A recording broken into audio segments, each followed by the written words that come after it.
The United States has spied on additional sanctions against Iran, targeting 35 entities and vessels that it says are part of a shadow fleet of vessels transporting cargoes of Iranian petroleum to foreign markets.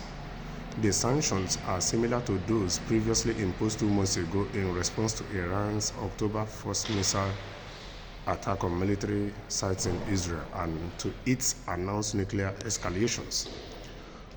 The U.S. Department of Treasury said on Tuesday in a statement, Iran continues to funnel revenues from its petroleum trade toward the development of its nuclear program, proliferation of its ballistic missile and unmanned aerial vehicle technology, and sponsorship of its regional terrorist proxies, risking further destabilizing the region. Acting on Secretariat for Terrorism and Financial Intelligence Bradley Smith said in a statement, the United States remains committed to disrupting the shadow flight of vessels and operations that facilitate these illicit activities, using the full range of our tools and our authorities, Smith added.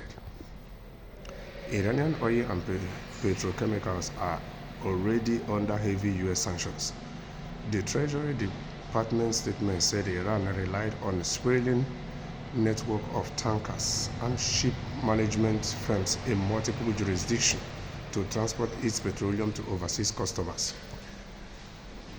This includes tactics such as false documentation, manipulation of vessels, tracking systems, and constant changes to the names and flags of vessels. The latest sanctions will freeze the entity's assets in the U.S. and generally make it illegal for Americans to engage in financial transactions with them. Tehran fired a barrage missiles at Israel on October 1st in retaliation for the killing of Hamas chief Islam Halim in Tehran and the assassination of Hezbollah leader Hanas Nasrallah, an Iranian general in Beirut.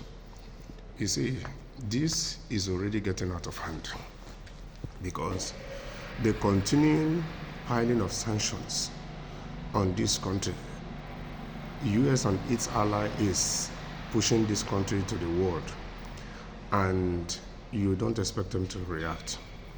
Yes, that is the truth. So now they will look for other means to finance their nuclear program. Yes, because at this point in time, around the world is the battle of supremacy that is ongoing. So countries are trying to equip themselves.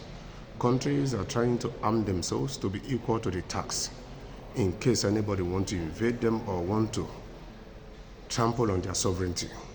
That is what is really that is going on all over the world. That's why there are more wars than ever.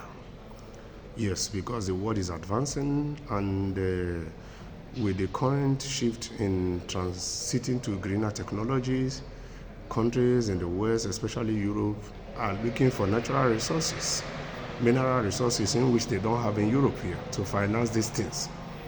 So that's why you see some of them are signing some agreements. So you never can tell. When it comes to Africa, you have the colonial part, you have the 1884 Berlin Treaty. So you see people are rising, people are beginning to get wiser, and countries are beginning to rise that they don't want a particular country or a group of some country to be dictating for them how to run and live in their own countries.